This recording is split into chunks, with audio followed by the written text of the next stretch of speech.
to announce that there will be no income tax payable up to income of 12 lakh rupees.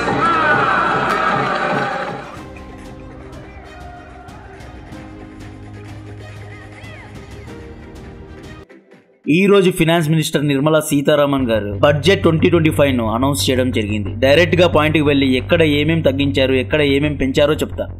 మొదటగా ఈ year కు up to 12 lakhs వరకు earn చేసే వారందరికీ 100% tax rebate ను ఇచ్చారు. దీనికి అర్థం ఏంటి అంటే 12 lakhs ఇయర్లీ సంపాదించే వారు ట్యాక్స్ కట్టే అవసరం లేదు.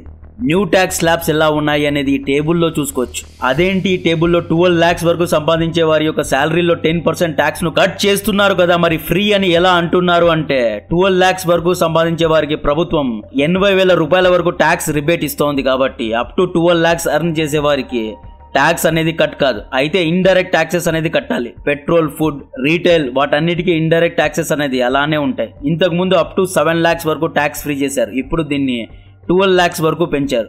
ఎంత ట్యాక్స్ ఫ్రీ ఉన్నా ఐటీఆర్ మాత్రం కంపల్సరీగా ఫైల్ చేయాల్సి ఉంటుంది. ఈ 12 lakhs శాలరీ ట్యాక్స్ ఫ్రీలో టర్మ్స్ అండ్ కండిషన్ ఏంటి అంటే మీకు ఇయర్ మొత్తంలో 12 lakhs మాత్రమే ఇన్కమ్ రావాలి. మీకు అడిషనల్గా రెంట్స్లో, బిజినెస్లో, పర్సనల్ బిజినెస్లో, స్టాక్ మార్కెట్లో అడిషనల్ డబ్బులు వస్తూ ఉంటే and me yearly income 12 lakhs కంటే ఎక్కువ దాటితే 15% ట్యాక్స్ కట్టాల్సిందే. చాలా మందికి ఇది గుడ్ న్యూస్, బికాస్ ఇన్ని రోజులు డైరెక్ట్, ఇండైరెక్ట్ ట్యాక్సెస్ తో ఇన్ హ్యాండ్ శాలరీ చాలా తక్కువగా వచ్చేది. నెలకు 1 lakh సంపాదించే వారి చేతికి 75 నుండి 80,000 మాత్రమే మిగిలేవి. లాస్ట్ బడ్జెట్ లో కేంద్ర ప్రభుత్వం ఆంధ్రప్రదేశ్ అండ్ బీహార్ కు బడ్జెట్ బొనాంజా ఇచ్చింది. అయితే ఈసారి ఆంధ్రప్రదేశ్ కు ఏమీ రాలేదు అంటున్నారు. బీహార్ కు మాత్రమే రాయితీలు, బొనాంజాలు ఇచ్చారు అని అపోజిషన్ పార్టీ నాయకుడు జయరాం రమేష్ గారు ఆరోపిస్తున్నారు. ఈయన ప్రకారం నవంబర్లో బీహార్లో అసెంబ్లీ ఎలక్షన్స్ రాబోతున్నాయి. ఎన్నికల్లో ఎన్డీఏ కూటమి నాయకుడైన జనతాదళ్ పార్టీకు లీడర్ అయిన నితీష్ కుమార్ యొక్క సపోర్ట్ బీజేపీకు కావాలి కాబట్టే, ఎన్నికలు ఉన్నాయి కాబట్టే బీహార్కు డబ్బులు ఇస్తున్నారు అని ఆరోపిస్తున్నారు జయరాం రమేష్ గారు. బీహార్కు ఫుడ్ ప్రాసెసింగ్లో, కెనాల్, రోడ్, డ్యామ్ కన్స్ట్రక్షన్లో ఇన్సెంటివ్స్ ఇవ్వడం జరిగింది. ఇవన్నీ కాకుండా బీహార్లో గ్రీన్ ల్యాండ్ ఎయిర్పోర్ట్లు డెవలప్ చేస్తున్నారంట. అండ్ పాట్నా ఎయిర్పోర్ట్ను ఎక్స్టెండ్ చేయడానికి కూడా పెద్ద మొత్తంలో డబ్బులు ఇచ్చారు. ఒకటి బీహార్కు ఎన్ని డబ్బులు ఇచ్చినా, ఎన్ని ఇన్సెంటివ్స్ ఇచ్చినా ఆ రాష్ట్రం అక్కడికక్కడే ఉంటుంది. అక్కడి మనుషులు అలాగే ఉన్నారు. దేశ ఆర్థిక వ్యవస్థలో ఈ రాష్ట్రం యొక్క కాంట్రిబ్యూషన్ చాలా తక్కువ. కేవలం ఓట్స్ కోసం, అసెంబ్లీ, పార్లమెంట్ సీట్స్ కోసమే ఈ రాష్ట్రాన్ని లిటరలీ మేపుతున్నామా అనేది ప్రైమరీ క్వశ్చన్. ఇక్కడ చాలామంది ప్రజలు నామ్ నిషానా తోడా ఆశానాలాగా కనిపిస్తారు, కానీ ఓట్స్ విషయంలో చాలా తెలివిగా ఉంటారు. ఈ ప్రజలను లీడ్ చేసే మంచి నాయకుడి యొక్క అవసరం బీహార్కు చాలా ఉంది. నితీష్ కుమార్ ఒక గుంటనక్క నాయకుడు. ఈ వ్యక్తి బీహార్లో ఒక డ్యామ్ కూలిపోతే ఏమన్నాడో తెలుసా? ఈ డ్యామ్లో డిజైన్ లోపాలు ఉన్నాయి అని ఇర్రెస్పాన్సిబుల్గా మాట్లాడిన వ్యక్తి నితీష్ కుమార్. కోట్లు ఖర్చు పెట్టి డ్యామ్ను కట్టి, డ్యామ్ను రీకన్స్ట్రక్ట్ చేసి 2 సార్లు రీడెవలప్ చేసి నీళ్లలో పడేసిన వ్యక్తి నితీష్ కుమార్. కూటమి ప్రభుత్వం ఉంటే ఇదే అండి ప్రాబ్లం. ఎన్నికల సమయంలో, సీజన్ సమయంలో ఈ నితీష్ కుమార్ లాంటి నాయకులను మేపాల్సి వస్తుంది. నెక్స్ట్ ఇన్సూరెన్స్, ఇది చాలా ఇంపార్టెంట్. ప్రభుత్వం ఇండియాలో ఉన్న ఇన్సూరెన్స్ కంపెనీకు ఫారెన్ నుండి వచ్చే ఇన్వెస్ట్మెంట్స్ యొక్క పర్సెంటేజ్ను 74% నుండి 100% కు పెంచడం జరిగింది. ఇలా చేయడం కారణంగా ఇండియాలో ఉన్న ఇన్సూరెన్స్ కంపెనీస్ కు ఫారెన్ డైరెక్ట్ ఇన్వెస్ట్మెంట్స్ వస్తాయి. తద్వారా ఇన్సూరెన్స్ సెక్టర్ డెవలప్ అవుతుంది. భారత్ యొక్క మిషన్ ఏంటి అంటే ఇయర్ 2047 లోపు దేశంలో ఉన్న ప్రజలందరినీ ఇన్సూరెన్స్ తో కవర్ చేయాలి అని. డబ్బులు లేకుండా ఎవ్వరూ చావకూడదు అని. ఎందుకు ఇన్సూరెన్స్ అనేది ముఖ్యం అంటే నేను లైఫ్ అండ్ టర్మ్ ఇన్సూరెన్స్ తీసుకున్నా. దీని యొక్క ఇంపార్టెన్స్ నాకు బాగా తెలుసు కాబట్టే చెబుతున్నా.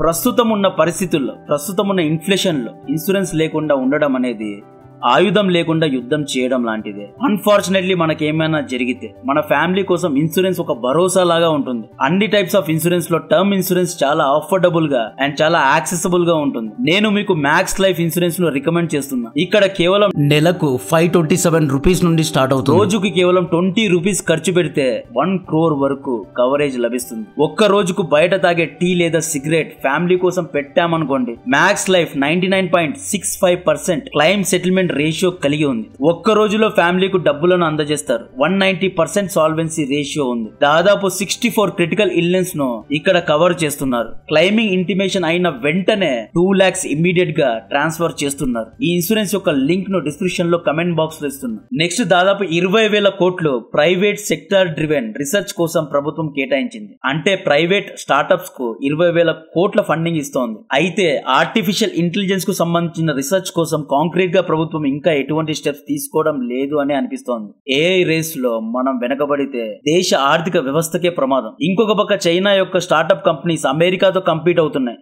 50 కోట్ల డీప్ సీక్ అనబడే కంపెనీ 50,000 కోట్లతో నిర్మించిన అమెరికన్ కంపెనీ అయిన చాట్ జీపీటీని ఢీ కొడుతోంది. డెఫినెట్ గా భారత్ ఏఐను హుక్ చేయలేకపోతోంది. నెక్స్ట్ ఈ బడ్జెట్ లో ఫైనలీ క్యాన్సర్ ట్రీట్మెంట్ కోసం తీసుకునే మెడిసిన్స్ లో కన్సెషన్స్ ను ప్రకటించారు. ఇయర్ 2022లో భారత్ లో దాదాపు 14 లక్షల మంది క్యాన్సర్ పేషెంట్స్ జబ్బు బారిన పడ్డారు. ఇన్ని రోజులు మన ప్రభుత్వాలు క్యాన్సర్ విషయంలో నెగ్లెక్ట్ చేసిన విషయం వాస్తవం. ఒకేసారి క్యాన్సర్ ఐడెంటిఫై అయితే కీమోథెరపీ అని, సర్జరీ అని, రేడియేషన్ అని ఇలా ఎన్నో టెస్టులు చేసి ఎన్నో థెరపీస్ చేసి మినిమం టు మినిమం 7 లక్షల నుండి 30 లక్షల వరకు అన్ని హాస్పిటల్స్ చార్జ్ చేస్తున్నాయి. ప్రభుత్వం ఏమంటోంది అంటే రానున్న రోజుల్లో అన్ని డిస్ట్రిక్ట్స్ లో క్యాన్సర్ డే కేర్ సెంటర్స్ ను స్థాపించబోతోంది అంటున్నారు. 3 లక్షల రాయితీను ప్రతి ఒక్క పేషెంట్స్ కు అందిస్తాము అంటున్నారు. 3 లక్షలు చాలా తక్కువ, 7 లక్షలు మినిమం గా పెట్టాలి. 65 లైఫ్ సేవింగ్ క్యాన్సర్ మెడిసిన్స్ కు కస్టమ్ డ్యూటీ ట్యాక్సెస్ ను మాఫీ చేసినట్లు సీతారామన్ గారు ప్రకటించారు. అయితే క్యాన్సర్ ట్రీట్మెంట్స్ అన్ని ప్రభుత్వ హాస్పిటల్స్ లో అవైలబుల్ అయ్యేలాగా చేయాలి. ప్రతి డిస్ట్రిక్ట్ లో ఒక క్యాన్సర్ డే కేర్ హాస్పిటల్ ఎప్పటి వరకు నిర్మించబోతున్నారు అనే విషయంలో ఇంకా క్లారిటీ ఇవ్వలేదు. డెడ్ లైన్స్ అనేది ఇంకా ఇవ్వలేదు. SC/ST ఆడవారికి కొత్త స్కీమ్ ను ప్రకటించారు. ఆడవారు వ్యాపారం చేయాలి అనే ఉద్దేశంతో ఉమెన్ ఆంట్రప్రనర్ క్యాపబిలిటీస్ ను ఎన్హాన్స్ చేయడానికి ప్రభుత్వం SC/ST ఆడవారికి 1 లక్ష నుండి ₹1 కోటి వరకు లోన్స్ ను ఇవ్వబోతోంది. భారత్ లో ఉన్న టూరిజం ను డెవలప్ చేయడానికి ప్రభుత్వం 20,000 కోట్లు ప్రకటించింది. మనందరికీ తెలుసు గోవా పరిస్థితి ఎలా అయిందో. లిటరల్లీ నేను 2 years బ్యాక్ బాలీకి వెళ్ళాను, 1 year బ్యాక్ గోవాకు కూడా వెళ్ళాను. బాలి అన్ని విషయాల్లో చీప్ గా ఉంది. ఫుడ్, ట్రావెల్, హోటల్స్ అన్ని చీప్ గా ఉన్నాయి. అండ్ బాలీలో చాలా మంది ఫారెన్ టూరిస్టులు ఉన్నారు. ఫారినర్స్ నెల రోజుల వరకు ఉండి అన్ని ప్రదేశాలు చూసుకునే వెళ్తున్నారు. Australia, America, Europe, west, south east ఇలా అన్ని దేశాల నుండి ప్రజలు బాలీకి వస్తున్నారు. ఇండియా నుంచి అయితే మాక్సిమం ప్రజలు అక్కడికి వెళ్తున్నారు. బాలి అనేది చాలా సేఫ్ ప్లేస్. ఎవరిని డిస్టర్బ్ చేయరు. రాత్రిపూట్ల కూడా చాలా సేఫ్ గా ఉంటుంది. అదే గోవాకు వెళ్ళినప్పుడు చాలా అంటే చాలా తక్కువ ఫారెన్ టూరిస్టులను చూశాను. బాగా ఏరియా మొత్తంలో చాలా మంది బంగ్లాదేశీలు, రోహింగ్యాలు ఉన్నారు, నిండిపోయారు. అసలు ఇంతమంది గోవాకు ఎలా చేరుకున్నారు అనేది ఎవరు ఫిల్టర్ చేయడం లేదు. హోటల్స్ కాస్ట్లీగా ఉన్నాయి. ఫుడ్ 400 నుండే స్టార్ట్ అవుతోంది.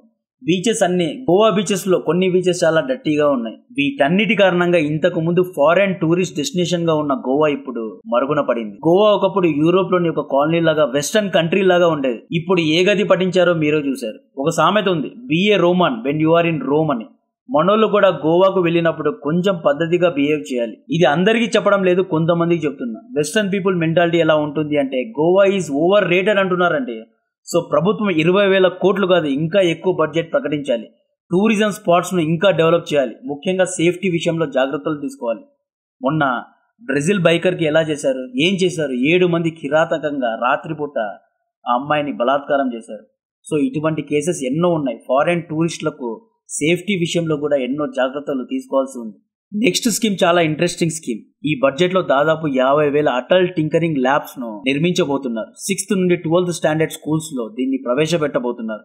ఈ ల్యాబ్స్ లో 3D printing, robotic, artificial intelligence తో కూడిన స్కిల్స్ ను డెవలప్ చేయిస్తున్నారు.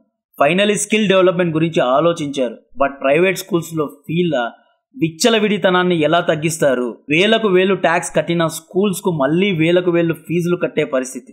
వెస్టర్న్ కంట్రీస్ లో ఎలా ఉంటుంది అంటే యూరోప్, అమెరికాలో అక్కడ వర్కింగ్ క్లాస్ దాదాపు 30% ట్యాక్సులు కట్టినా వాళ్ళ పిల్లలకు గవర్నమెంట్ స్కూల్స్ లో హై స్టాండర్డ్ ఎడ్యుకేషన్ ఫ్రీగా లభిస్తుంది.